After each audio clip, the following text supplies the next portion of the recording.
আসসালামু আলাইকুম ওয়া রাহমাতুল্লাহি ওয়া বারাকাতুহু। মসজিদ সিদ্দিকের আয়োজনে আমাদের এই দিনের হালাকায় আজকে আমরা গতদিন যেটা পড়তেছিলাম সেটা অসমাপ্ত ছিল, সেটার ধারাবাহিকতায় পড়ব ইনশাআল্লাহ। যে চ্যাপ্টারটা পড়তেছিলাম গতদিন সেটা হচ্ছে obligation two ওবে Muslim leaders with regard to that which is right and proper. সঠিক এবং শুদ্ধ কোনো কিছুর ব্যাপারে মুসলিম লিডারকে মানার যে অব্লিগেশন, মানে যতক্ষণ তারা যে কথাটা বলবে, যে আদেশটা করবে সেটা শুদ্ধ এবং সেটা সঠিক, ইসলাম সম্মত, ইসলাম বিরুদ্ধ না, গুনার কাজ না, ততক্ষণ পর্যন্ত তাদের মানার ব্যাপারে আমাদের যে বাধ্যবাধকতা আছে সেটা নিয়ে আমরা পড়তেছিলাম। এবং আমি বলতেছিলাম যে এই একটা চ্যাপ্টার অত্যন্ত ইম্পর্ট্যান্ট এই জন্য যে আমরা এগুলো কোনোদিন পড়ি না, শিখি না, জানি না। আমরা জিন্দাবাদ বা জ্বালাও পোড়ার দেশে বড় হয়েছি, একদম একদম পাকিস্তানি আমল থেকে শুরু করে এখন যে নতুন কিছু তা না। আর ভেরি আনফর্চুনেট যে দাবি আদায়ের বা নিজের কথা জাহির করার বা নিজেরকে প্রকাশ করার গণতান্ত্রিক ওয়ে এইটাই সারা দুনিয়াতে। হয়তো জ্বালাও পোড়াও না, কিন্তু এই যে প্রোটেস্ট, মিছিল, তারপরে সিট ইন, অবরোধ, বসা, কোনো একটা কিছুর সামনে বসা, রোড ব্লক করে বসা, এগুলো এমনকি ইংল্যান্ডেও হয়। আমরা দেখি তো ইংল্যান্ডে হয়, আমেরিকাতে হয়। এই যে এখন একটা আমেরিকাতে একটা কী নিয়ে হচ্ছে জানি, এই মুহূর্তে, মানে আজকের খবর, কিছু একটা নিয়ে হচ্ছে আমেরিকাতে এই ব্যাপারগুলা। তো এই ধরনের জিনিস ডেমোক্রেসির ল্যাঙ্গুয়েজ, এবং ডেমোক্রেসির ল্যাঙ্গুয়েজ একসময় ডেমোক্রেসি আর সেটাকে কন্টেন করতে পারে না, বা সেটাকে ডেমোক্রেটিক রুলার যারা তারা সেটাকে আর ধরে রাখতে পারেন না। স্পিল ওভার যেটাকে বলে, একসময় সেটা এমন পর্যায়ে যায় যে আর মানে অরাজকতার সৃষ্টি। আপনার আমেরিকান গত ইলেকশনের পরে দেখছেন যে কীভাবে পৃথিবীর সবচেয়ে সভ্য দেশ বলে যারা নিজেদের ক্লেম করে তাদের মানুষদের কীভাবে তাদের পার্লামেন্ট ভবনে গিয়ে সেই মানে বা কংগ্রেস যেটাকে বলে, ক্যাপিটাল হিল বলে, সেখানে গিয়ে তারা কীভাবে সেটাকে তছনছ করছে, ভাঙচুর করছে, ল্যাপটপ নিয়ে গেছে মানুষের, বা ইত্যাদি ইত্যাদি, অ্যানার্কি রীতিমতো আর কি। তো ইসলামে এই অ্যানার্কিগুলো তো অতি অবশ্যই কোনো স্থান নাই। প্লাস জ্বালাও পোড়াও, জিন্দাবাদের এটাও খুব খুব কম, স্কোপটা খুব কম। এবং এটা ঠিক যে অনেক সময় একটা লিডার হয়তো বা একটা রুলার অন্যায়ভাবে ক্ষমতায় বসে, এটাও ঠিক। কিন্তু তারপরেও দেখবে, আমরা আজকে একটু কিছু জিনিস আরও অ্যাডিশনাল পড়বো, এটার ভিতরেই ফুটনোটে আছে, পড়বো আমরা দেখব যে তারপরে আমাদের যারা মুরব্বী ছিলেন, যারা সালাফ ছিলেন, যারা পূর্বপুরুষ ছিলেন, যারা আমাদের অ্যানসেস্টর ছিলেন, তারা এই উইজডমটা বুঝছেন যে তথাপি যদিও বা কেউ অত্যাচারী হয়, যদিও কেউ জোরপূর্বক ক্ষমতায় বসে থাকে বা অবৈধ পন্থায় ক্ষমতায় আসে, কিন্তু একবার যখন সে ক্ষমতায় বসে গেছে তখন তাকে রিমুভ করার, যতক্ষণ সে ইসলাম এর বিরুদ্ধে কাজ করতেছে না, স্পষ্ট কুফর বা স্পষ্ট শিরকের উপর নাই, যতক্ষণ তাকে মুসলিম বলা যায়, তার গুনার কাজগুলা বা গুনার অর্ডারগুলা মানতে কোনো মুসলিম বাধ্য না। যে যা প্রপার, এটা নিয়ে এই চ্যাপ্টারটা, যা প্রপার, যা সঠিক সেটা তথাপি মানতে হবে, এবং তথাপি তার এগেনস্টে বিদ্রোহ করা যাবে না যতক্ষণ তাকে মুসলিম বলা যায়, যতক্ষণ সে নামাজ পড়ে। আমরা দুইটা হাদিস পড়লাম গতদিন, একটা ছিল যতক্ষণ সে নামাজ এস্টাবলিশ করে, আর সেকেন্ডটা হচ্ছে যতক্ষণ সে নামাজ পড়ে। তো আজকে ওই হাদিসটাতে আমরা শেষ করছিলাম, ওই সেকেন্ড হাদিসটা আবার একটু পড়ে, দুইটাই মুসলিমের হাদিস, আবার একটু পড়ে আমরা ওইখান থেকে শুরু করব ইনশাল্লাহ, বা একটু দেখব যে এই ফুটনোটগুলোতে অনেক কথা আছে যেগুলো আসলে খুবই দামি কথা। তো আমাদের জীবনে আর একবারই সুযোগ পাই আমরা এগুলো নিয়ে আলোচনা করার, বা একটা মজলিসে একবার হয়তো আলোচনা হয়, আর হয় না হয়তো কখনো। তো আমরা একটু দেখব, কিছু কথা আছে এখানে, কিছু ফুটনোটে কিছু কথা আছে, কিছু ইসেরদের কথা আছে, মানে স্কলারদের কথা আছে, বড় বড় যারা আমাদের স্কলার্স তাদের কথা আছে, আমরা ইনশাল্লাহ পড়ব। তো যাই হোক, ওই হাদিসটা আরেকবার একটু পড়ে তারপর আমরা শুরু করতেছি। এই হাদিসটা কতদিন শেষ করছিলাম এটা পড়ে। There will be appointed over you rulers, some of whom you will like, the others whom you will dislike. তোমাদের উপরে শাসক নির্ধারণ করা হবে। কে নির্ধারণ করবে? বেসিক্যালি আল্লাহর নির্ধারণ। এটা কিন্তু আমাদের একটা আলোচনা, যে আমার বিশ্বাসের একটা অংশ। এই শাসক যে আমাদের উপর দেওয়া হয়, এটা আল্লাহ বুঝে শুনেই দেন। এই জন্য অ্যাপয়েন্টেড বলছেন। অ্যাপয়েন্টেড দুইটা মিনিংই হতে পারে। আলটিমেটলি এটা আল্লাহর দ্বারা অ্যাপয়েন্টেড, কারণ আমরা ইসলামী বিশ্বাস অনুযায়ী আমরা জানি যে আমরা সেরকম শাসকই আমাদের উপর আসে যাদেরকে আমরা ডিজার্ভ করি। আমরা যা আমাদের প্রজাসাধারণের যা যা তাদের যোগ্য শাসক তাদের উপরে আসে, আল্লাহর তরফ থেকে আসে, এটা আমাদের বিশ্বাসের অংশ। তো বলতেছে এই জন্য অ্যাপয়েন্টেড কথাটা ইউজ করছেন। আবার অ্যাপয়েন্টেড কথাটা এটা মিনিং হতে পারে যে কখনো হয়তো কোনো শুরার মাধ্যমে বা কোনো ইসলামিক যে সিস্টেম আছে শাসক অ্যাপয়েন্ট করার, সেগুলোর মাধ্যমে হতে পারে। যেমন আমি একটা বললাম যে কেউ নির্ধারণ করে দিয়ে যেতে পারেন, একজন খলিফা নির্ধারণ করে দিয়ে যেতে পারেন, এটাও বৈধ, যে তারপরে কে খলিফা হবে, তারপরে কে হবে। যেমন আবু বকর রাদিয়াল্লাহু আনহু ওমর রাদিয়াল্লাহু আনহুকে নির্ধারণ করে দিয়ে গেছিলেন। সুতরাং অ্যাপয়েন্টেড কথাটার মানে সব মিনিংই ধরতে হবে আর কি, বা সব মিনিংই বৈধ বা সঠিক, দুই দিক থেকেই চিন্তা করলে সঠিক। Some of whom you will like and others whom you will dislike. এদের কিছু কিছুকে তোমরা পছন্দ করবা এবং এমন কিছু আছে যাদেরকে তোমরা অপছন্দ করবা বা তোমরা হয়তো পছন্দ করবা না, ডিসলাইক। আচ্ছা, তারপরে বলতেছেন the one who dislikes what they do will be free of blame.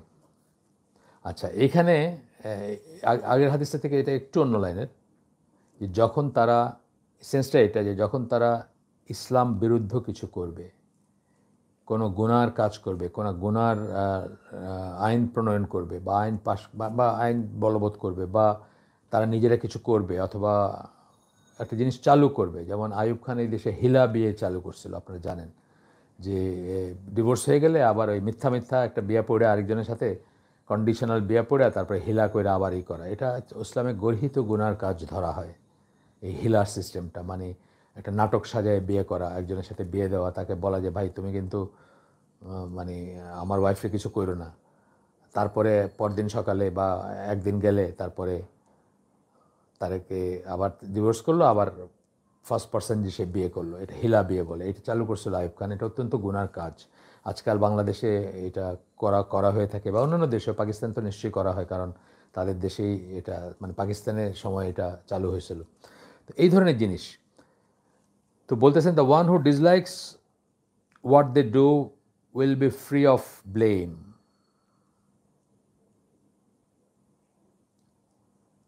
তারা যেটা করতেছে, আল্লাহ বিরুদ্ধে যে কাজটা করতেছে, এটা যে অপছন্দ করবে, অর্থাৎ অপছন্দ করা মানে কি, হয়তো সে তার ক্ষমতা নাই, সে এটা প্রোটেস্ট করতে পারলো না বা আটকানোর চেষ্টা করতে পারলো না বা কোনো করতে পারলো না, কিন্তু সে ডিসলাইক করতেছে, তাহলে তার কোনো দোষ থাকবে না। সে মানে দোষী হবে না যে সে এরকম একটা কাজ হইলো বা রুলার এরকম একটা আইন প্রণয়ন করলো বা একটা কিছু করলো, অথচ সে কিছুই করলো না, এটা তার উপর আসবে না। The one who denounces that will be safe. Free of blame. একজনের কথা বললেন ফ্রি অফ ব্লেম, মানে তার দোষ থাকবে না, তাকে মানে করা হবে না, তাকে অভিযুক্ত করা হবে না, মানে আল্লাহর তরফ থেকে অভিযুক্ত হবেন না উনি। The one who denounces that will be safe. কিন্তু যে বলবে যে না, এটা ঠিক হয় নাই, এটা করা উচিত না, এটা করা যাবে না, বা এটা করার ভুল হয়েছে, যে প্রত্যাখ্যান করবে বা করবে, মানে প্রোটেস্ট করবে। প্রোটেস্ট করার নিয়ম আছে, সেটা আরেকটা ব্যাপার। ইসলামে প্রোটেস্ট করার কী নিয়ম, সেটা আরেকটা ব্যাপার। আমরা বলছি প্রোটেস্ট করতে হবে সরাসরি শাসকের কাছে গিয়ে করতে হবে, তার মুখের উপর বা তার সামনে গিয়ে, যদি সেটার স্কোপ থাকে। আর তা না হলে গোপনে তাকে নসিহত করতে হবে, কিন্তু তাকে বেইজ্জত করা যাবে না, অথবা সিট ইন, অবরোধ, এগুলো করা যাবে না। আচ্ছা, but the one who approves of that and follows them will be in peril. কিন্তু যারা অ্যাপ্রুভ করবে ওই অঠিক কাজটাকে, যেমন হিলে বিয়ে যখন করছিল, মানে শরিয়াকে বাইপাস করে, ইসলামিক নিয়মকে, ইসলামিক আইনকে, আল্লাহর দেওয়া বিধানকে বাইপাস করে যখন একটা ফন্দি করা হয়েছিল হিলা বিয়ের, তখন যারা এটাকে ডিসলাইক করছে, কথা বলতে পারে নাই, তারা মনে মনে ঘৃণা করছে, তাদের কোনো দোষ হবে না। কিন্তু যারা প্রোটেস্ট করছে বা ওটাকে বিরোধিতা করছে, তারা সেফ, তারা নিরাপদ থাকবে। বাট কিন্তু যারা ওইগুলো অ্যাপ্রুভ করছে, যারা বাহবা দিছে যে হ্যাঁ খুব ভালো একটা কাজ হয়েছে, মানে ওইরকম একটা আল্লাহ বিরুদ্ধে আইন যখন পাশ হয়েছে by approves of that and follow them will be in peril, তার ধ্বংস হয়ে যাবে, অর্থাৎ তাদের জন্য ধ্বংস নির্ধারিত। মিনিং এই দুনিয়ায় ধ্বংস হবে না, এই দুনিয়ায় হয়তো তারা বড় বড় political leader, deputy prime minister, deputy মানে ভাইস প্রেসিডেন্ট হয়ে থাকবে, কারণ তেল মারছে প্রেসিডেন্টকে বা ইসেকে বাহবা দিছে একটা ইসলাম বিরোধী কাজ যখন আইন যখন প্রণয়ন করা হয়েছে তখন। এই দুনিয়া হয়তো হবে না, কিন্তু তারা ধ্বংস হয়ে গেল। ধ্বংস হয়ে গেল মানে আল্লাহর নিরিখে ধ্বংস হয়ে গেল, আল্লাহর বিচারে। They said O messenger of Allah should we not fight them. এই অবস্থায় সাহাবীরা বললেন যে হে আল্লাহ রসুল, আমরা কি তাদের সাথে যুদ্ধ করব না, তাদের এগেনস্টে যুদ্ধ করব না? অর্থাৎ তারা আল্লাহ বিরুদ্ধে কোনো একটা কিছু প্রণয়ন করতেছে, আইন প্রণয়ন হোক অথবা কাজ করতে বলতেছে বা কাজ একটা সিলসিলা করতেছে, যেমন ধরেন সৌদি আরবে সিনেমা হল খুলে দিচ্ছে বা গান বাজনা শুরু হয়েছে, এই যে ব্যাপারটা ধরেন এই অবস্থাও এটাও আসবে এখানে, এই ধরনের ব্যাপার আসবে আর কি। তখন আল্লাহ রসুল বলছেন কি, no, not so long as they pray, না যতক্ষণ তারা নামাজ পড়ে। এই জিনিসটাই আমাদের বড় বড় আলেমরা জানেন, যেই জন্য তারা এমবিএসের এগেনস্টে জিন্দাবাদ দেন না, কিন্তু নসিয়া করেন না, এটা ঠিক না, ডিনাউন্স করেন না, এটা ঠিক না। আমি নিজের কানে শুনছি তাদের গ্র্যান্ড মুফতি বলতেছেন যে এই যে সিনেমা হল, এগুলোর থেকে সমাজে অনাচার অবিচার ধ্বংস নেমে আসবে, অথবা মানে বিশৃঙ্খলা নেমে আসবে, ফিতনা নেমে আসবে। অত্যন্ত বড় গুনার কাজ সিনেমা হল খুলে দেওয়া বা গান বাজনার ব্যবস্থা করা, আমি নিজে শুনছি, এবং মানে এই গ্র্যান্ড মুফতি থাকা অবস্থায় বলছে। কিন্তু হয়তো তারপরেও শাসককে তারা আটকাইতে পারেন নাই। তখন কি বললেন, এই যে এই জায়গাটা, no so long as they pray, তরবারি ধরা যাবে না যতক্ষণ তারা নামাজ পড়ে। নামাজ তো পড়েই, সৌদি আরবের তো নামাজ পড়া 100% ধরতে পারেন আপনি। নামাজ পড়া মানে আমার দেখা মতে, যেটা আমি দেখছি সৌদি আরবকে, নামাজ পড়ে না এমন কোনো মানুষ আমি দেখি নেই আর কি। আমি বলতেছিলাম না আপনাদেরকে, বোধহয় একসময় একদিন একটা এক্সপিরিয়েন্স বলছি কিনা আমার মনে নেই, যে আমি ফারাসান আইল্যান্ড বলে একটা দ্বীপ আছে রেড সিতে, লোহিত সাগরে। তো এখানে মানুষ বেড়াইতে যায়, সৌদিরে বেড়াইতে যায়, একটা রিসোর্ট বলবেন, মানে গভর্নমেন্টের জন্য ওপেন একটা জায়গা আর কি। মানে ইভেন ওই গভর্নমেন্ট বিয়ার করে, মানে আপনার ওই যে ফেরিতে যাবেন, আপনার গাড়ি সহ যাবেন, এই সব খরচ ফ্রি আর কি। এটা জাস্ট সিরিয়াল দিতে হয় একটা অনলাইন বা এসে, তারপর টিকিট নিয়ে গেলেন আর কি। হ্যাঁ, ওইখানে গিয়ে হোটেল বা যে তাঁবুতে থাকেন বা ওইটা ভাড়া করতে হবে, সেটা আলাদা জিনিস, বাট যাওয়া আসাটা ফ্রি আর কি, গভর্নমেন্টেই করে দেয়। তো ওইখানে আমরা এক রাত থাকছি, থাকার পরে ফেরত আসতেছি যখন মেইনল্যান্ডে জিজান, তো তখন ফারাসান আইল্যান্ড থেকে আসতেছি, তখন আমরা তো আসতে পারতেছি, কিন্তু আমাদের গাড়ির সিরিয়ালে হয় নাই। তো আমরা ওই ফেরি টার্মিনালটাতে বসেছিলাম প্রায় 3-4 ঘন্টা বা আর একটু বেশি হতে পারে। এর ভিতরে জোহরের ওয়াক্ত হয়েছে, আপনি মানে 6-7 বৎসরের উপরে কোনো মেইল বাকি ছিল না নামাজ পড়তে। মানে যে জায়গাটা আছে ওইটাতে যেহেতু অনেক মানুষ জমা হয়ে গেছে, সবার জায়গা হচ্ছে না, একটা একটা করে জামাত হচ্ছে, যে যেভাবে আসতেছে দাঁড়ায় কেমন দিতেছে, দাঁড়ায় পড়তেছে। এমনকি সোলজার বা ওই সিকিউরিটি গার্ড যারা আছে তারা এসে ইমামতি করতেছে, কয়েকটা জামাত হচ্ছে আর কি। কিন্তু আমি খেয়াল করলাম যে টার্মিনালে যারা অপেক্ষমান যাত্রী, একটা ছোট বাচ্চাও কিন্তু, মানে 6-7 বছরের উপরে কোনো বাচ্চা নামাজ না পড়ে থাকছে, এটা আমি বুঝলাম না, বা মানে মনে হলো না আমার। 100% পড়ে তারা, মানে অ্যাপারেন্টলি আর কি। আমি জানি না অন্য কোনো জায়গায় যদি কেউ না পড়ে, কোনো খুঁজে বাইর করতে হবে আর কি, সেটা যাই হোক। তো এই জন্যই হয়তো তারা এইসব বোঝেন দেখেই তারা অনেক সময় অনেক কিছু টলারেট করেন, একটা লিমিট পর্যন্ত করেন, যেগুলো আমরা জানি না, এবং আমরা এগুলোর ফিকগুলো বুঝি না, এগুলোর উইজডমগুলো বুঝি না, যে জন্য আমরা মনে করি যেগুলো সব সৌদি সরকারের দালাল, আমেরিকার দালাল বা আরেকটা কিছুর দালাল। আমি আলেমদের কথা আমি বলতেছি, আমি সরকারের কথা বলতেছি না। সরকার তো অবশ্যই আউট অফ দ্য ওয়ে গিয়ে কাফেরদেরকে করে। আচ্ছা, এরপরে আমরা একটা পড়ব যে একটু ফুটনোট মার্কার জিনিস পড়ব। হাসান বাসরি তাবেই, তার কথা একটা আমরা পড়ব। No, may Allah bless you, that the operation of kings is part of the vengeance of Allah. আমরা কিন্তু এভাবে চিন্তা করি না, কখনো চিন্তা করছি আমরা? করি না। কিংস হোক, রুলার্স হোক, ওখানে কিংস বলছেন আমাদের দেশের রুলার বা আরেক দেশে প্রেসিডেন্ট, আরেক দেশে প্রাইম মিনিস্টার, যাই হোক, আমরা কিন্তু এভাবে চিন্তা করি না। জেনে রাখো যে operation of kings is part of vengeance of Allah, আল্লাহর প্রতিশোধের অংশ। শাসকদের অত্যাচার। And the vengeance of Allah cannot be countered by the sword. এবং আল্লাহ যখন প্রতিশোধ নেন অথবা শাস্তি দেন কাউকে, এটা তরবারি দিয়ে এটাকে প্রতিরোধ করা যাবে না। Rather it should be warded off with দোয়া, repentance and turning to Allah and giving up scene.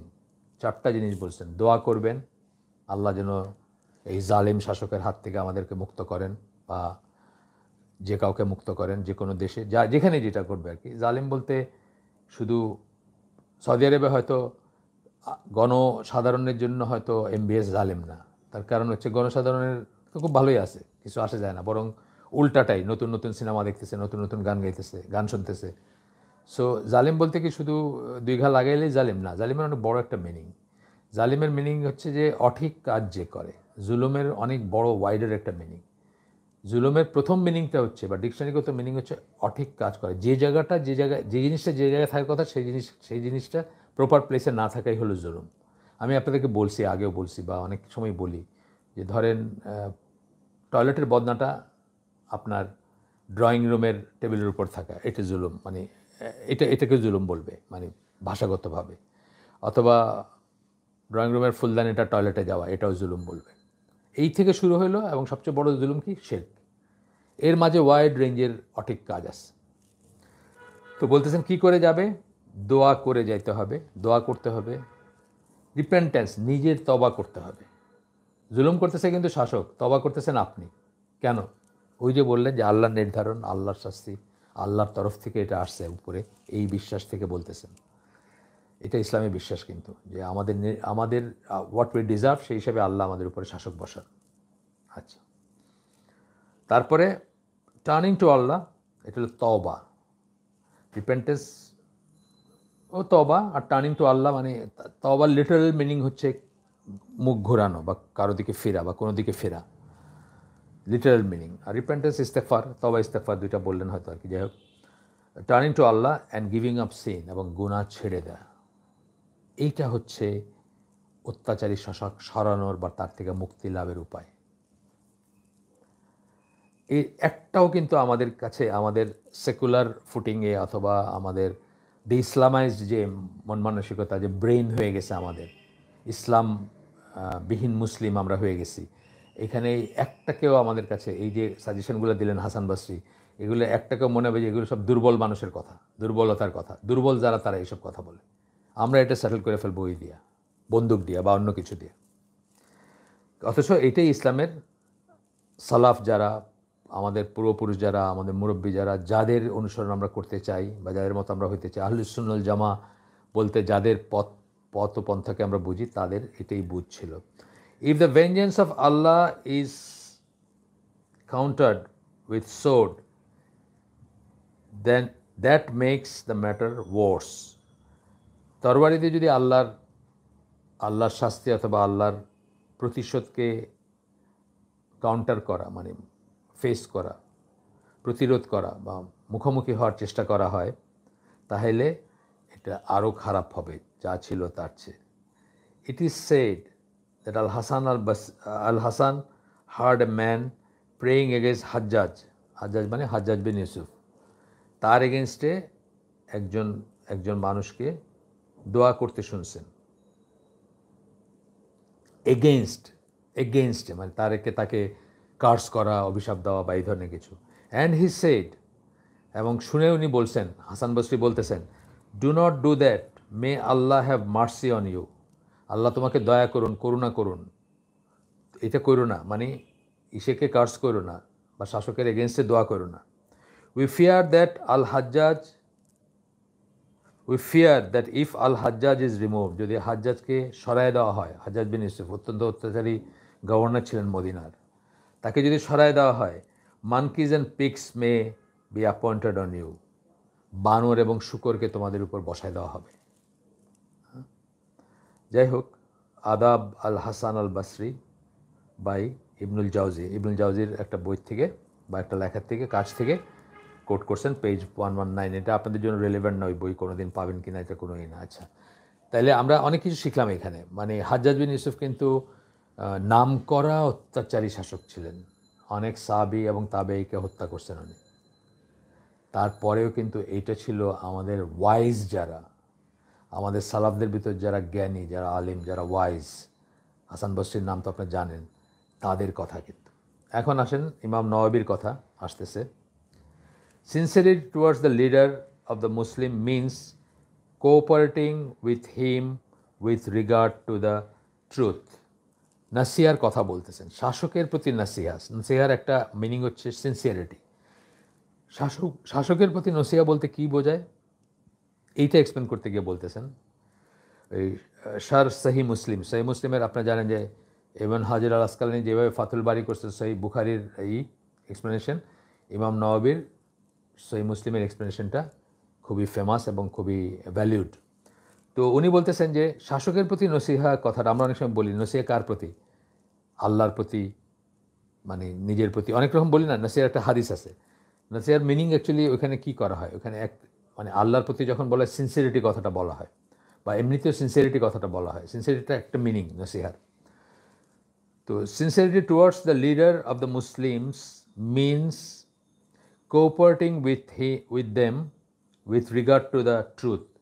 তাদেরকে সহযোগিতা করা যেটা সত্য সেটার ব্যাপারে, ওবেইং them with regard two it and enjoying it আপন দেম। সত্যের ব্যাপারে তাদের আনুগত্য করা, তাদেরকে মেনে চলা এবং তাদেরকে সত্যের পরামর্শ দেওয়া বা আদেশ করা, এনজয়িং পরামর্শ দেওয়া, সত্যের দিকে ডাকা by warning them and reminding them in a kind and gentle manner. তাদেরকে সতর্ক করতে হবে এবং তাদেরকে স্মরণ করাই দিতে হবে যে এরকম করলে এরকম হবে, in a gentle manner, and telling them that they have overlooked with regard to that. তারা সত্যকে অবজ্ঞা করছে বা ভুলে গেছে বা সত্যকে পাশ কাটায় গেছে, এরকম ব্যাপারগুলা যেখানে আসবে সেগুলো তাদেরকে বলে দেওয়া। আমি দেখিনি ভিডিওটা, আমার মেয়ের জামাই সে দেখছে, বা সে তার একটা কথায় আমি শুনছিলাম বলতেছিল যে বিনবাজ সম্ভবত উনি ওই কোনো একজন শাসকের সাথে দেখা করতে যাইতেন বা এই করতেন, তো হেঁটে হেঁটে যাচ্ছেন বা এরকম সময় তো তার হাতটা ধরে রাখছেন, ধরে এটাকে ঝাঁকি দিতেছেন। তো কি বলতেছেন এটা মানে অন্যরা বলতেছেন আর কি, বা ভিডিওতে এক্সপ্লেন করা হয়েছে যে বলতেছেন ইত্তাকুল্লাহ, আল্লাহকে ভয় করো, আল্লাহকে ভয় করো। শাসককে, কোনো একজন রাজা আর কি ওনার সময় যারা ছিলেন তাদের একজন, আল্লাহকে ভয় করো, আল্লাহকে ভয় করো এটা বলতেছেন, হাত ধরে ঝাঁকি দিয়ে।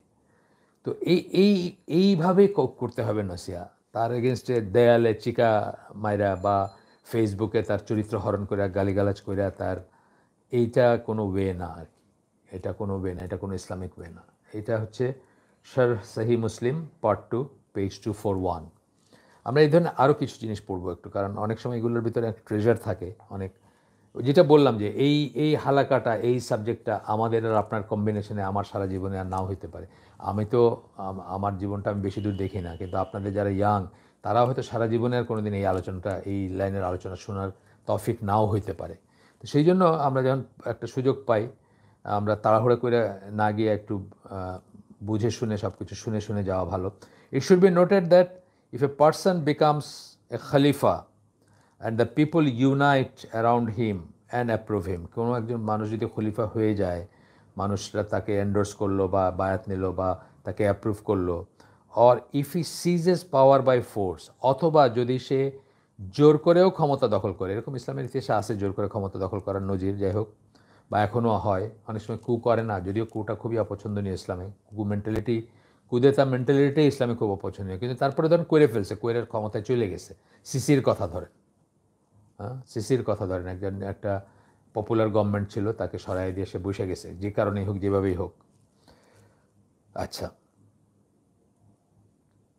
বাই ফোর্স অ্যান্ড বিকামস খলিফা, সিসি যদিও খলিফা না, তারপরেও তার ওই দেশের জন্য তো উনি রাষ্ট্রপ্রধান বা রাষ্ট্রনায়ক যাই বলেন। Then it is obligatory to obey him, তখন যখন বসে যায় ক্ষমতায় তখন তাকে মানাটা বা তাকে তার আনুগত্য করা, তাকে মেনে চলা, তার শাসনটা মানাটা হচ্ছে অব্লিগেটরি, ওয়াজিব হয়ে যায়। অ্যান্ড ইট ইজ হারাম টু রেবেল এগেনস্ট হিম, এবং তখন তাকে তার এগেনস্টে বিদ্রোহ করাটা হারাম হয়ে যায়।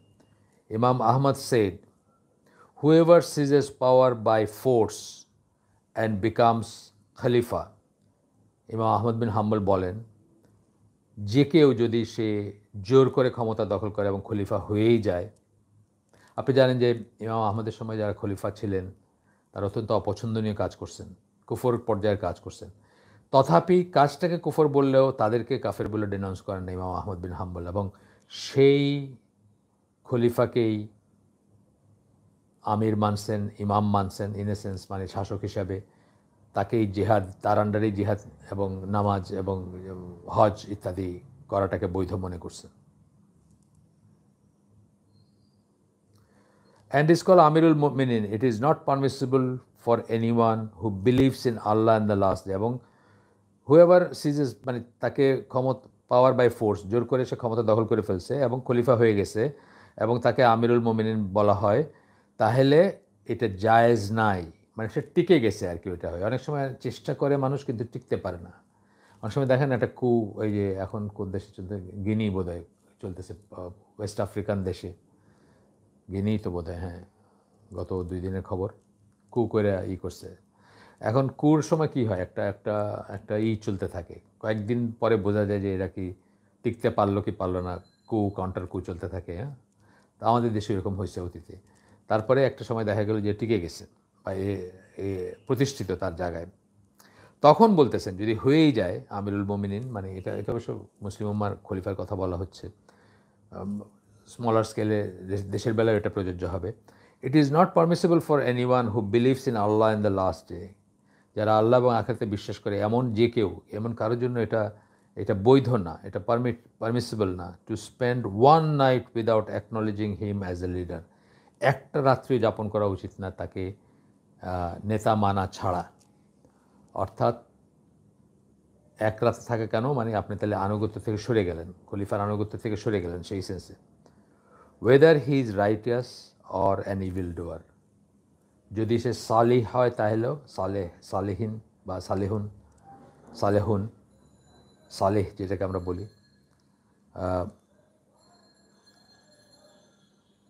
এবং অর এন ইভিল ডুয়ার অথবা ফাসিক যদি হয় তাহলেও। আচ্ছা, আরও দু একটা আমরা পড়বো এখান থেকে, কারণ এগুলো পড়া আমরা খুব রেয়ারলি পড়ি, জানি না, এই জন্য আমাদের স্ট্যান্ডটা অনেক সময়ই হয়ে যায়। এটা যে বইয়ে উল্লেখ করছেন সেটা এখানে আছে, সুলতানিয়া, আল আহকাম আস সুলতানিয়া বাই আবু ইয়ালা, পেজ 23। যাই হোক, আহমদ বিন হাম্বলের এই উদ্ধৃতিটা এখান থেকে আর কি। আল হাফিজ সেড ইন ফাথুল বারি, আল হাফিজ যখন বলতেছেন বোঝাচ্ছেন ইবন হাজার আল আসকালানির কথা বোঝাচ্ছেন, যিনি ফাথুল বারির ব্যাখ্যা, মানে ফাথুল বারি যার কাজ বুখারি শরীফের ব্যাখ্যা। দেখেন এইসব জিনিসগুলা যারা পড়েন, যারা প্রকাশ করেন বাংলায় তর্জমা করে, যারা বই আকারে প্রকাশ করেন, বই লেখেন, তারাও কিন্তু এগুলো বোঝেন না এবং সেগুলোকে জীবনে ইমপ্লিমেন্ট করেন না।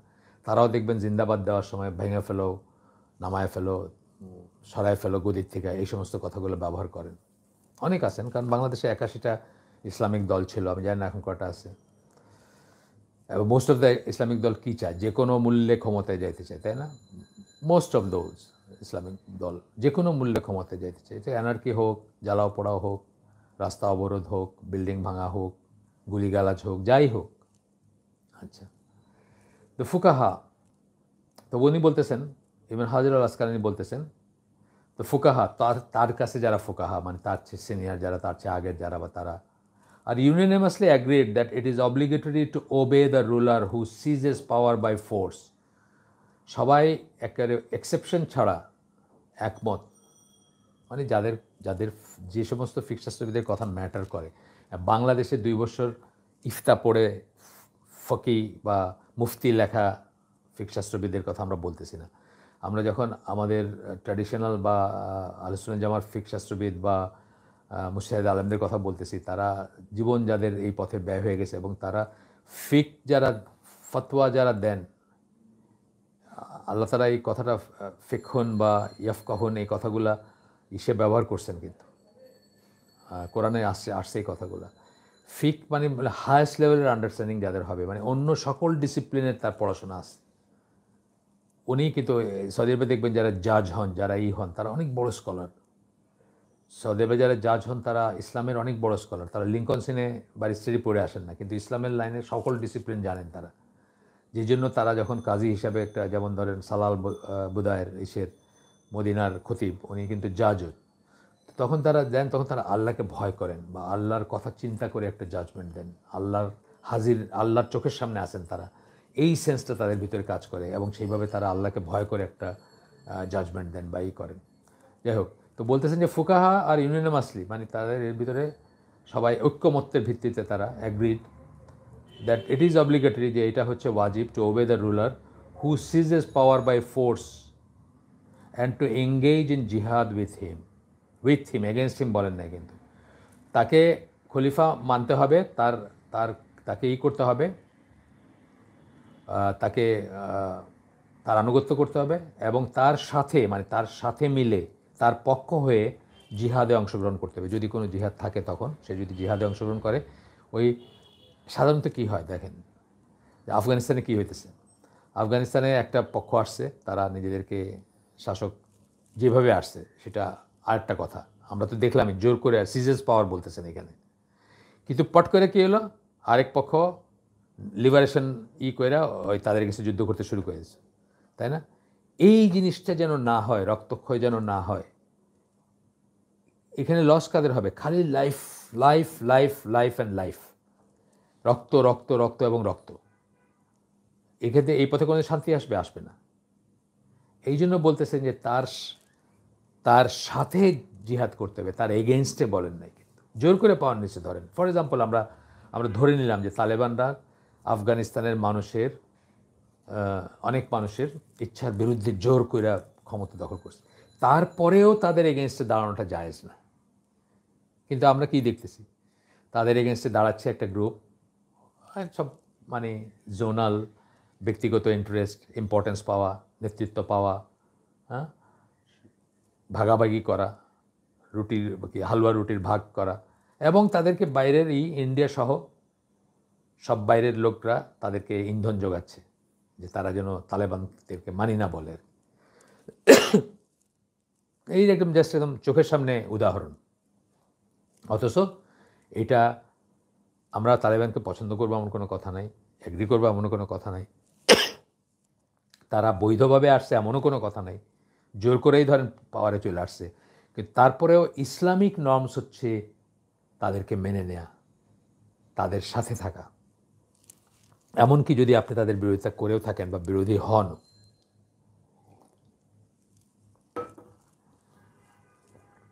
আনলেস তারা স্পষ্ট কুফরে যুক্ত হয়, সেই স্পষ্ট কুফরে যুক্ত হইলেও সেটার ফিক আছে এবং সেটার মেথডোলজি আছে কি করতে হবে তখন। কিন্তু এখন যেটা হচ্ছে এটা তো অ্যানার্কি, এখানে যে যেখানে পারতেছে মিছিল করে ফেললো একটা, না হলে বন্দুক যারা আছে, আফগানিস্তান তো আমার মনে হয় চেয়ার টেবিলের চেয়েও ইজিলি অ্যাভেলেবল হচ্ছে বন্দুক, বাস বন্দুক কিছু জোগাড় করে লাগিয়ে গেলো একটা ইসে আর কি। যাই হোক,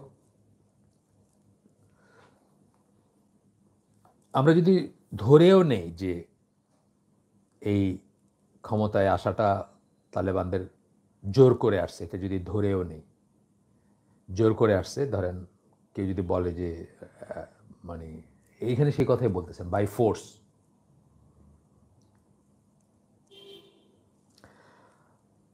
and that obeying him is better than rebelling against him because that prevents bloodshed and calms the masses. যদিও জোর করে আসছে, যদিও হয়তো অপছন্দনীয়, কিন্তু তাদেরকে মানাটা তাদের এগেনস্টে বিদ্রোহ করাচ্ছে বেটার। কেন?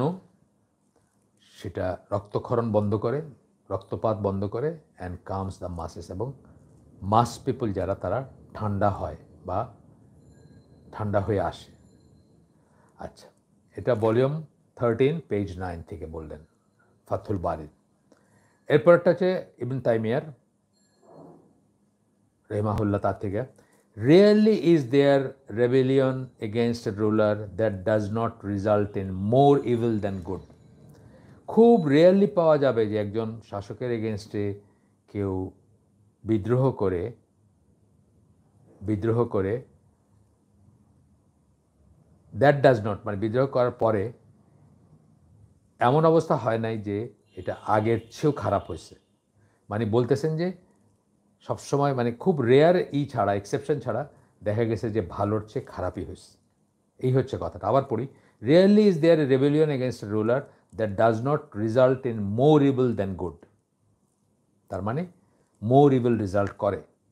মিনহাজুস সুন্নাহ থেকে বা মিনহাজুস সুন্নাহ থেকে ভলিউম 22 পেজ 241 কোট করছেন। আরও ছিল আমাদের এখানে, আমরা এগুলো একটা বড় অংশ স্কিপ করে যাচ্ছি। স্কিপ করে গিয়ে আমরা আলী রাদিয়াল্লাহু একটা কথায় আসতেছি, the people must have a ruler whether he is a righteous or evil doer. মানে শাসক ছাড়া থাকবে না মানুষ, রুলার ছাড়া থাকবে না মানুষ। হ্যাঁ, যেই জন্য এই কথাটা, বা আমির ছাড়া থাকবে না, এই কথাটার মিনিং সাহাবীরা বুঝছিলেন দেখেই তারা রাসূল সাল্লাল্লাহু আলাইহি ওয়াসাল্লামের লাশ সৎকার করতেছিলেন, ফ্যামিলির লোকেরা মানে যে সমস্ত করণীয় করতেছিলেন। কিন্তু সাহাবীরা এক জায়গায় জড়ো হয়েছিলেন নেক্সট আমির বা রুলার বা লিডার কে হবেন সেটা চুজ করতে। অনেকে এটা সমালোচনা করে পশ্চিমা দুনিয়া বাট এটার যারা বোঝেন, এটার মিনিং যারা বোঝেন, এটা কত জরুরি তারা সমালোচনা করেন না।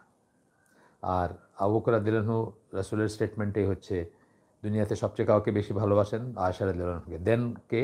তার বাবা, বা আবু বকর রাদিয়াল্লাহু আনহুকে দেন, মানে তার সবচেয়ে প্রিয় মানুষ যিনি। আচ্ছা, গেল। আমরা এই সমস্ত জিনিসগুলো একটু করে জাস্ট টাচ করে গেলাম, কারণ এরপরে উনি বলতেছেন যে তখন তার যারা সহচর তারা জিজ্ঞেস করছেন, আমরা তো রাইটিয়াস বুঝলাম, ইভিল ডোয়ার তা আবার কী জিনিস? মানে শাসক রাইটিয়াস তো বুঝলাম যে সৎকর্মশীল শাসক, কিন্তু ইভিল ডোয়ার বলতে আপনার ঠিকই আসলে কী বোঝাচ্ছেন? তো বলতেছেন যে অনেক খারাপ গুণ তার থাকতে পারে, কিন্তু ওয়ান হু স্টিল কিপস, মানে খারাপ গুণ থাকা সত্ত্বেও still keeps the road safe, রাস্তাগুলোকে যে নিরাপদ রাখে। আপনি খেয়াল করে দেখেন সৌদি আরবের এমবিএসদের অনেক খারাপ জিনিস সত্ত্বেও কিন্তু সৌদি আরব একটা নিরাপদ দেশ। আপনি জানেন সৌদি আরব সম্বন্ধে, যারা গেছেন তারা জানেন।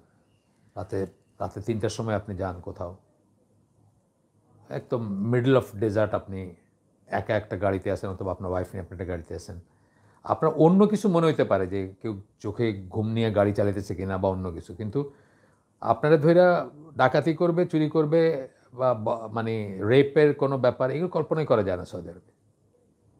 রোডগুলো সেফ, তাই না? যেটা আফগানিস্তানে আপনারা হয়তো জানেন অনেকেই, যে আফগানিস্তানের তালেবানদের মানে সৃষ্টি হলো কী জন্য? জায়গায় জায়গায় ওয়ারলর্ডরা যার মতো করে চাঁদা তুলতেছে, লুটপাট করতেছে, রেপ করতেছে। একটা এরকম চেকপোস্টে 2টা মেয়েকে তারা দলবদ্ধভাবে রেপ করে তাদের লাশ ফালায় রাখছিল। তখন একজন মোল্লা গিয়ে আরেকজন মোল্লাকে বলছিল যে এইভাবে কি চলবে, আমরা কি এবার দেখে যাব? তখন তারা 50 জনের মতো সংগঠিত হয়েছিলেন। এখান থেকে কিন্তু তালেবানের যাত্রা শুরু।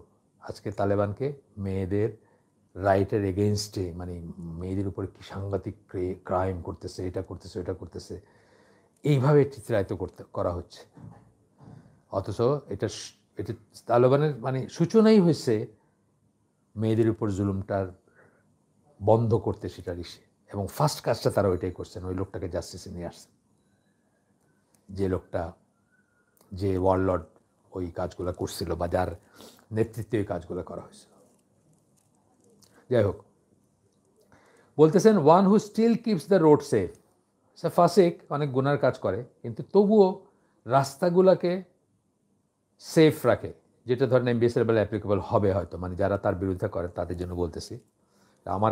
আমার ফিলিং বা আমার কথা আসতেছে না এখানে, একাডেমিক ডিসকাশন হচ্ছে, আমি কি বলি, আমি কি মনে করি সেটা আসতেছে না এখানে। আচ্ছা, carries out hadd punishment establish করে। হট পানিশমেন্ট হুদুদ এখনও সৌদি আরবে সেগুলা এস্টাবলিশড আছে। ওয়েজেস জিহাদ এগেনস্ট দ্য এনিমি, এটা নাই। কারণ সৌদি আরব একটা অক্ষম দেশ, মিলিটারিলি একটা অক্ষম দেশ। আমেরিকার ছত্রছায়া না থাকলে তাদেরকে ইরান খায় ফেলবে, এটা হলো তাদের ভয়। ইরান তাদেরকে দখল করে ফেলবে। আগে ছিল ইরাক দখল করে ফেলবে প্রথম গালফ ওয়ারের সময়, এখন ইরানের ভয় তারা কাঁপে। একটু চেঞ্জ আসতেছে বোধহয়, মানে শুনলাম একটু একটু চেঞ্জ আসতেছে ইরান ব্যাপারে, একটু একটু নমনীয়তা আসতেছে। বাট এনিমির এগেনস্টে দাঁড়ানোর মতো, এনিমি বলতে কি, মুসলমানদের ইউনিভার্সাল এনিমি কারা? অফকোর্স ইসরায়েল একটা, অফকোর্স আমেরিকানদের মতো বা ওয়েস্ট যাদেরকে আমরা বলি, যারা প্রত্যেকটা ব্যাপারে মুসলমানদেরকে দমায় রাখতে চায়, তারাই মুসলমানদের এনিমি। সেই সক্ষমতা Saudi Arab in particular and Muslim world in general আমাদের নাই। যেই জন্য আমাদেরকে তাদের সাথে ওই হিকমা অবলম্বন করে চলতে হয়। অনেক সময় ডবল ফেস করতে হয়, সামনে একটা বলতে হয়, পেছনে একটা বলতে হয়। যেমন একটা মুসলিম ওয়ার্ল্ডের জনগণ বলেন, পলিটিক্সে যারা খবর রাখেন, সাংবাদিক বলেন, তাদের সবাই একটা ফিলিং হচ্ছে যে তলে তলে ইসরায়েলের সাথে সৌদি আরবের একটা সম্পর্ক আছে, যদিও সৌদি আরব সেটা কিন্তু স্বীকার করে না, কিন্তু সবাই মনে করেন আছে। এটা কখন করতে হয়? যখন আপনি অক্ষম, আপনার যখন ক্ষমতা নাই, আপনি কিছু করতে পারেন না, যখন আপনাকে প্রোটেক্ট করার জন্য বাইরে থেকে ভাড়া করে মানুষ আনতে হয়, তার শর্তে রাজি হইতে হয় যে তাইলে সে প্রোটেক্ট করবে, তবে আপনি প্রোটেক্টেড আর কি, তাই না? আর সৌদি আরব তো এমন একটা দেশ যে চারিদিকে শত্রু দ্বারা পরিবেষ্টিত। আপনি দেখেন ইয়েমেনের কথা, হুতি, শিয়া হুতি যারা, পাশের দেশ ইরাক, শিয়াদের দেশ, ইরান, অ্যাক্রস দ্য কী বলে, জলাশয়ের ওই পারে ইরান, তাই না? বর্ডার নাই সরাসরি, বাট স্টেট অফ হরমুজ বা ওই পারই তো, ইরানটা তো ওই পার, জাস্ট গালফ অফ কী বলে, পার্সিয়ান গালফ, পারস্য উপসাগর ওই পার না? চারিদিকে তারা কিন্তু শত্রু বেষ্টিত। আর ইসরায়েল তো আছেই একদিকে। তো কিন্তু তারা অক্ষম, তারা নিজেদেরকে করতে সক্ষম না। তারা এইখানে ফেল করে গেল। অ্যান্ড তখনকার কথা বলতেছেন অবশ্যই, এটা মেইনলি তখনকার জন্যই। অ্যান্ড ডিস্ট্রিবিউটস ওয়ার বুটি, এবং গনিমতের মাল ডিস্ট্রিবিউট করে। তখনকার রেফারেন্সে এটা আসতেছে কথাগুলো মেইনলি। তার কারণ গনিমতের মাল হয়তো এখন আর ওইভাবে আসবে না, বা জানি না, এটা নতুন করে ডিফাইন করবে হয়তো, বা গনিমতের মাল কোনটাকে বলবে বা কোনটাকে বলবে না। জাস্ট ফর এক্সাম্পল, আমেরিকানরা ফালায় গেছে এই যে কী বলে, $90 বিলিয়নের মতো US ডলারের ওয়ার্থ যুদ্ধ সামগ্রী সরঞ্জাম ফালায় গেছে। এইগুলা কি গনিমতের মাল? যে সেন্সে ধরেন, কথার কথা, যদি এটাকে আপনারা মনে করেন যে এটাও জিহাদ ছিল এবং এটার আমির যিনি, উনি ডিস্ট্রিবিউট করতে পারেন, সব মানলাম আমি, তারপরে এগুলো নিয়ে কি করবে? এই যে গনিমতের মাল, এটা দিয়ে আফগান জনসাধারণের কি হবে? অলমোস্ট কিছুই হবে না। একটা করে বন্দুক দিতে পারে, বন্দুক এমনি তাদের আছে, অনেকেরই আছে। আর বাকিগুলো দিয়ে কী করবে? এই এয়ারক্রাফট দিয়ে কী করবে, বা আপনার হাম্বি দিয়ে কী করবে? জনগণের কোনো কাজে লাগবে না। ওই সেন্সে গনিমত। সুতরাং গনিমতকে রিডিফাইন করতে হবে এখন, যদি কেউ করতে চান আর কি, যে এগুলো নিয়ে কী করা হবে, এগুলো কারোর কাছে বিক্রি করে সেই টাকা দিয়া। আফগানিস্তান তো কলাপস করতেছে ইকোনমি, শোনা যাচ্ছে সপ্তাহখানেকের ভিতরেই, মানে প্রবল ক্রাইসিস শুরু হতে পারে। যাই হোক, এই কথা বললেন আলী রাদিয়াল্লাহু আনহু। এইটাও মিনহাজুস সুন্নাহ থেকে, ইবনে তাইমিয়ার ভলিউম 1 পেজ 146। তাহলে আমরা দেখলাম যে আমাদের সালাফ যাদেরকে বলি, যারা খুব ভ্যালিউড আমাদের, যারা বড় বড় আলেম আমাদের, অথবা বড় লিডারও, আলী রাদিয়াল্লাহু আনহুর কথা আসতেছে যেটা, বা হাসান বসরির কথা আসলো, একদম নবীর পরের জেনারেশনই। তো তাদের ভিউটা কী ছিল আমরা দেখলাম, এবং আমরা শিখবো এখান থেকে। শিখবো বলতে আমরা জানি না, পড়ি না, শিখি না দেখে আমরা কিন্তু অনেক রকম জুলুম, অত্যাচার বা জ্বালাও পোড়াও বা যুক্ত হই।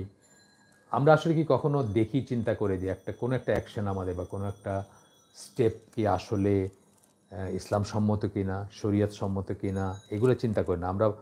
মানে ভাবিয়া করিও কাজ, করিয়া ভাবিও না। আমরা কিন্তু করে ভাবি কাজ, এটা হাফে গিয়ে দৈনন্দিন জীবনে, ব্যক্তিগত জীবনেও তাই। কিন্তু একটা ধরেন ব্যবসায় যুক্ত হয়ে গেছে, হাফওয়ে থ্রু মানে পয়সা আসতে শুরু করছে, তখন মনে হয়েছে যে এটা কি জায়েজ না না জায়েজ, এটা কি ঠিক হচ্ছে না ঠিক হচ্ছে না।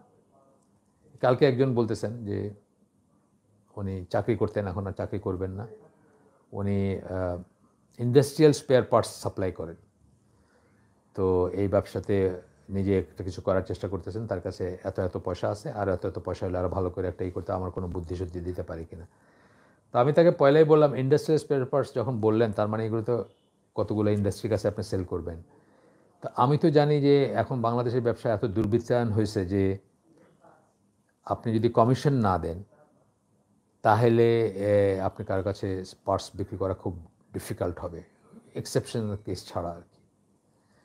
তো উনি আমাকে বলে যে না, মানে ওইভাবে কমিশন না, ওই আমাদেরকে বলে যে ধরেন একটা জিনিসের দাম যদি 1,00,000 টাকা হয়, তো বলে যে আপনি একটু 1,25,000 টাকা লেখেন এখানে, আপনাকে আমরা 1,00,000 টাকাই দিব, আপনি যেটা চাইতেছেন সেটাই দিব। আমি বললাম যে এটা তো অত্যন্ত গর্হিত একটা অপরাধ, বিকজ এই পয়সাটা কার?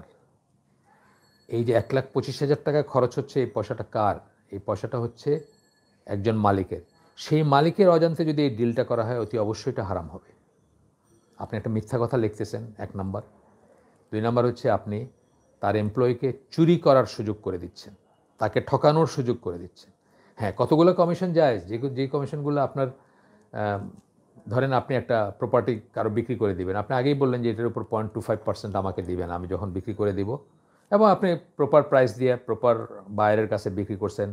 ধরেন আগেই তাকে বলছেন, মানে যে সেল করতেছেন তাকে বলছেন যে আপনি আমাকে 0.25%, মানে 0.25, মানে 1%ও না, 1%-এর 4/1 আর কি, সেটা আপনি আমাকে দিবেন, আগে ডিল করছে, এই কমিশন জায়েজ আছে। কিন্তু ওই যেটা আপনি মালিক যে পয়সাটা দিচ্ছে সে জানতেছে এটার দাম 125 টাকা বা 1,25,000 টাকা, অথচ আসলে এটার দাম 1 লক্ষ টাকা। তা আমি বললাম যে দেখেন, এই যে আপনি বললেন, এইখানেই তো আপনার এটা হারাম, আপনার হালালের সাথে হারাম মিশে যাচ্ছে। সুতরাং এটা করবেন কিনা ভেবে দেখেন। এর চেয়ে তো ওনার বাড়ি দিনাজপুরে, আমি বললাম দিনাজপুরে গিয়ে আলু ফলান, ধান ফলান, বা মানে করেন, কি বলে, চাল। তখন উনি আমার বলতেছেন হ্যাঁ ওখানে চাল আছে, কি জিরা চাল বলে, কালো জিরা চাল, বা এটা এটা। আমি বললাম হ্যাঁ এগুলো করেন, ওগুলো ধান হয় বা কী হয়, ওগুলো করেন, ওগুলো বরং বেটার আর কি, রিলেটিভলি হালাল। যাই হোক, আমরা আবার আসি। বাট ওবেইং দেম, এবার ফুটনোট শেষ, মেন টেক্সটে আসলাম আবার আপনার। But obeying them with regard to sin is not allowed. এত কথা বলার পরে বলতেছেন যে পাপ কাজে যখন আদেশ দিবে তখন এটা কিন্তু অ্যালাউড না, এটা তাকে তখন মানতে পারবেন না। Based on the prohibition that are narrated in the Sunnah, the Prophet sallallahu alaihi wasallam said, এখানে হাদিস কোট করবেন, বুখারীর হাদিস এটা, a Muslim is obliged to hear and obey his ruler whether he likes it or not. মুসলিম বাধ্য তার শাসককে মানতে, পছন্দ করুক আর না করুক। আমার পছন্দ হয় না, এটা কোনো ব্যাপার না, না করতে পারি আমি পছন্দ কাউকে, so long as he is not commanded to commit sin, যতক্ষণ তাকে, সেই প্রজাকে আদেশ করা হচ্ছে না একটা পাপ করতে। যেটার একটা ক্লাসিক উদাহরণ আমি দিছিলাম আগের দিন, হাবিব বরগুইবা, তিউনিসিয়ার প্রেসিডেন্ট, উনি রোজার দিনে তার প্রজা সাধারণকে রোজা রাখতে নিষেধ করছিলেন, এবং নিজে টেলিভিশনে শরবত খায় বলছিলেন যে দেশ গঠন করা এক ধরনের জিহাদ, আর জিহাদের সময় কোনো রোজা নেই। মানে এই যে স্ট্রেচ করে জিহাদকে সব কিছুর উপরে অ্যাপ্লাই করা, এটাও কিন্তু একটা সটতা বা এক ধরনের আমি এই দেশে জানি যে আপনার পার্টি, ইসলামিক পার্টি দল, তাদের ইলেকশন ফান্ডে জাকাতের পয়সা নিচ্ছেন তারা, এই বলে যে এটা তো এক ধরনের জিহাদ। এইভাবে স্ট্রেচ করলে সব কিছুই জিহাদ। আপনি কষ্ট কইরা মসজিদে যাইতেছেন, স্ট্রাইভিং না, যদি স্ট্রাইভিং নিয়ে আসেন জিহাদের মিনিং, তো আপনি ওইটাকেও জিহাদ বলতে পারেন। আমি কষ্ট করে মসজিদে যাই, সুতরাং এটাও জিহাদ। আমার একটু হাইটা মসজিদে যাই, সো আমার যদি কেউ জাকাতের পয়সা এই খাতে দেয় যে জিহাদের খাতে দিতেছে, স্ট্রেচ করতে চাইলে, তাই না? আমাদের বুঝতে হবে যে তারা জিহাদ বলতে কি বোঝাইছেন, কি বুঝছেন। যাই হোক, আবার ফিরে যাই, সেটি পছন্দ করে বা না করে, so long as he is not commanded to commit sin, যতক্ষণ তাকে পাপ কাজের আদেশ না দেওয়া ততক্ষণ পর্যন্ত obliged to hear and obey। একটা হলো হিয়ার, শোনা, ওবে, মানা। if he is commanded to commit sin, then he should not hear he should neither here নর ওবে। কিন্তু যদি তাকে পাপ কাজ করতে আদেশ করা হয় তখন সে সেটা শুনতে বা শুনবেও না, মানবেও না। ঠিক আছে, শুনবেও না, মানবেও না যদি সেরকম আদেশ করা হয়। সিনেমা দেখা, গান শোনা, এই নাচানাচি করা, ওইটা করা বা কিছু একটা করা, যেটাই ইসলাম বিরুদ্ধ আর কি, আল্লাহর আইনের বা আল্লাহর আদেশের এগেনস্টে যায়, আল্লাহর নিয়মের এগেনস্টে যায়। যেটা ওই যে রোজা ভাঙারটা একটা মানে সবসময় তো এক্সাম্পল মনে পড়ে না যে রাষ্ট্রযন্ত্র থেকে এমন একটা অর্ডার যে অর্ডারটা অঠিক বা যে অর্ডারটা ঠিক না, সবসময় একটা এক্সাম্পল খুঁজে পাওয়া যায় না অর্ডার হিসাবে। যেটা যেমন উনি তো মানে হায়েস্ট পয়েন্ট থেকে বলছেন রোজা ভাঙতে, একটা ফর্স কাজ করতে নিষেধ করছেন, অনেক বড় একটা ব্যাপার এটা। আচ্ছা, এরপরে আল্লাহ রাসূল সাল্লাল্লাহু আলাইহি ওয়াসাল্লাম আটটা হাদিস আসতেছে, এটা বুখারী এবং মুসলিম দুইটারই হাদিস। There is no obedience if it involves disobedience towards Allah. আরও পরিষ্কার করে দিলেন, আল্লাহর অবাধ্যতা বা অনানুগত্যর কোনো ব্যাপার যদি হয় সেখানে কোনো আনুগত্য নাই কারো। এটা কিন্তু সবার বেলায় প্রযোজ্য, যতখানি আনুগত্যের কথা আছে। আমি প্রায়ই বলি যে ইসলামী সে নেক্সট টু গড হচ্ছে তিনটা অথরিটি বা তিনটা আনুগত্যের ব্যাপার আসে। প্রজাসাধারণের জন্য শাসকের আনুগত্য করা, ছেলে মেয়েদের জন্য বাবা মার আনুগত্য করা, আর ওয়াইফের জন্য হাজব্যান্ডের আনুগত্য করা, হায়েস্ট লেভেলের আনুগত্যের ব্যাপার। ইয়েট সেখানে there is no obedience if it involves disobedience towards Allah. আল্লাহর অবাধ্যতায় গিয়ে কোনো বাধ্যতা নাই বা আনুগত্য নাই কারো। Rather obedience is with regard to that which is right and proper. Obedience কোথায় আসবে? যেটা রাইট এবং প্রপার। এটা কিন্তু অনেক চিন্তা করার ব্যাপার আছে। ঘরে ঘরে আমাদের কাছে তো মানুষ কাউন্সিলিংয়ের জন্য ফোন টোন করে বা জিজ্ঞেস টিজ্ঞেস করে। ঘরে ঘরে অনেক হাজব্যান্ড আছেন যারা তাদের ওয়াইফদেরকে এমন সব জিনিস অর্ডার করেন যেটা আল্লাহর ইসের সরাসরি বিরুদ্ধে যায়, আল্লাহর মানে আদেশের বা আল্লাহর নিষেধ করা কাজ করতে বলেন বা আদেশ করা কাজের বিরুদ্ধে যায়। অনেক আছে, অনেক। এবং তারা অনেকটা ট্র্যাপড, কারণ সেসব মহিলাদের বুঝি আমি যে ফিলিংটা হচ্ছে যে তারা একটা মানে জালের ভিতর আটকায় গেছেন, এরকম একটা ফিলিং। বিকজ তাদের যারা মুরব্বী মানে যাদের কাছে তারা এই জিনিসগুলো নিয়ে যাবেন, যাদেরকে বলবেন এই কথাগুলা, তারাই কিন্তু জিনিসগুলো বুঝতে চান না অথবা শুনতে চান না। কয়েকদিন আগে একটা ঘটনা ঘটছে, এক মেয়ে কোনো একটা ব্যাপারে আমাদের পরিচিত একজনের কাছে কাউন্সেলিংয়ের জন্য করছে।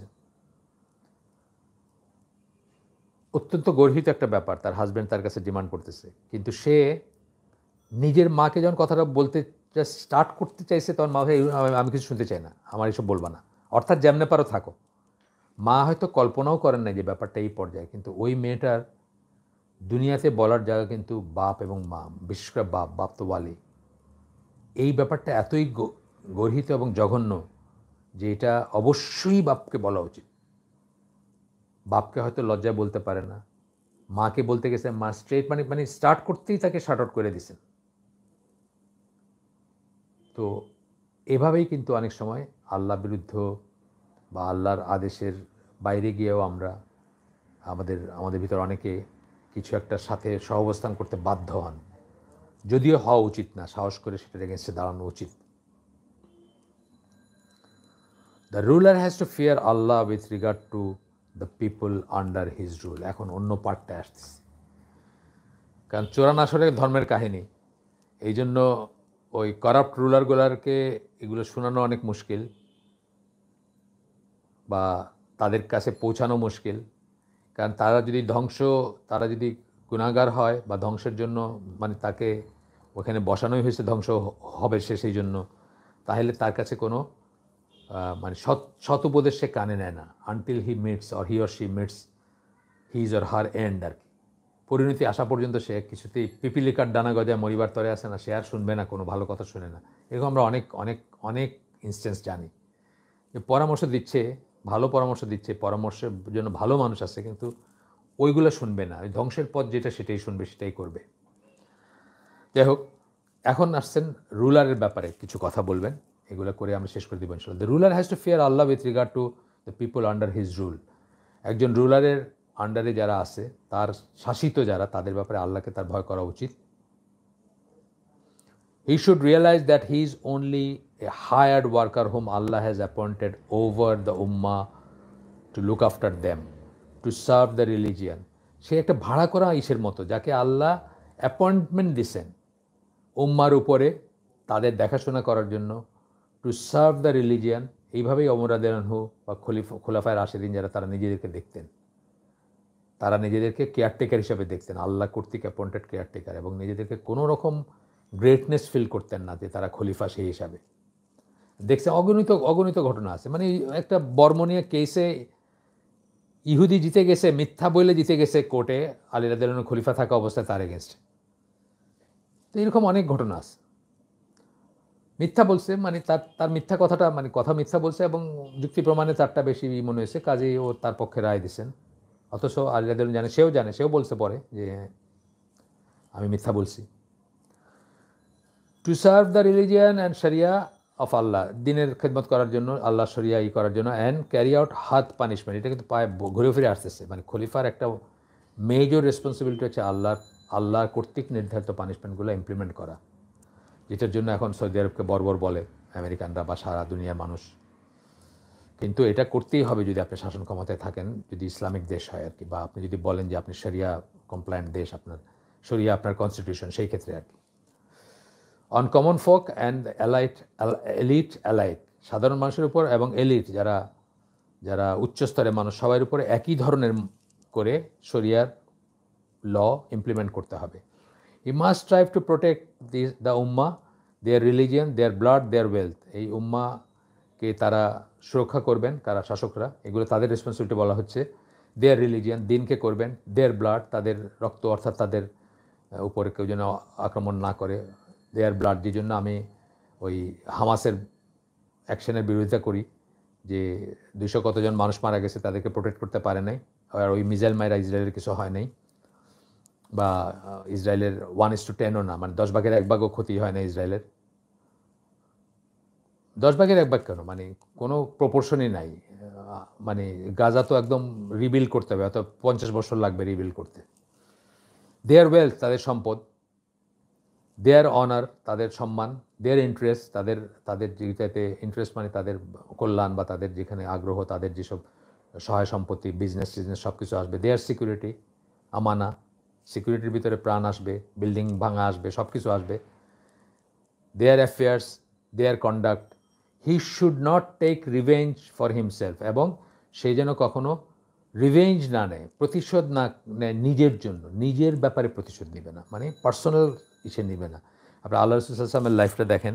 আল্লাহ রাসূল সাল্লাল্লাহু আলাইহি ওয়াসাল্লাম কিন্তু তাকে যে পার্সোনালি কেউ অপমান করছে বা কোনো ক্ষতি করছে, এটা মাফ করে দিয়েছেন, কিন্তু পার্সোনালি যখন করছে, হ্যাঁ, তাকে একটা কটু কথা বলছে। আব্দুল্লাহ ইবনে উবাই বলছিল, তুমি আমার কাছে আইসো না, তোমার গন্ধ আমার ভাল লাগে না। কত বড় একটা অপমানজনক কথা, তাই না? অপমানকর কথা। কিন্তু উনি কিন্তু এটার জন্য তাকে মারেন নাই। বা এই ধরনের আরও আছে, অনেক পাবেন যে মানে পার্সোনালি তাকে কেউ অপমান করছে, কিছু বলছে, মাফ করে দিয়েছেন উনি। কিন্তু যখন ইসলাম বা গ্রেটার মানে রিলিজিয়নের উপর একটা ইম্প্যাক্ট আসছে, তখন তাকে শাস্তির মুখোমুখি করছেন, বা সামাজিক ক্রাইম যখন হয়েছে তখন। He should not take revenge for himself, rather his anger should be for the sake of Allah. তার রাগটা হবে আল্লাহর জন্য। এই কথাটার মানে কি? আল্লাহ বিরুদ্ধ কাজ যখন হবে, ইসলাম বিরুদ্ধ কাজ যখন হবে, তখন যেন তার ভিতরে গিরা, যেটাকে আমরা বলি প্রোটেক্টিভ জেলাসি আসে। প্রোটেক্টিভ জেলাসি শুধু ওয়াইফের ব্যাপারে, মেয়ের ব্যাপারে যে তা না, আল্লাহ বিরুদ্ধ, দিনের ব্যাপারে, দিন বিরুদ্ধ কিছু হলে আপনার গায়ে লাগা উচিত, এবং আপনার উচিত সেটা করে। মোরসো যখন আপনি রুলার, তখন সেটার কথা বললেন। লাস্ট একটা হাদিস দিয়ে শেষ করে দিব আমরা, চ্যাপ্টারও শেষ, আমাদের এই হাদিস দিয়ে শেষ। এটা মুসলিমের হাদিস। There is no person whom আল্লাহ রসুল বলতেছেন, there is no person whom Allah appoints in charge of the people. এমন কোনো মানুষ নাই যাকে আল্লাহ মানুষের দায়িত্ব দিছেন, অর্থাৎ মানুষের উপরে শাসক করে দিছেন বা নেতা বানায় দিছেন।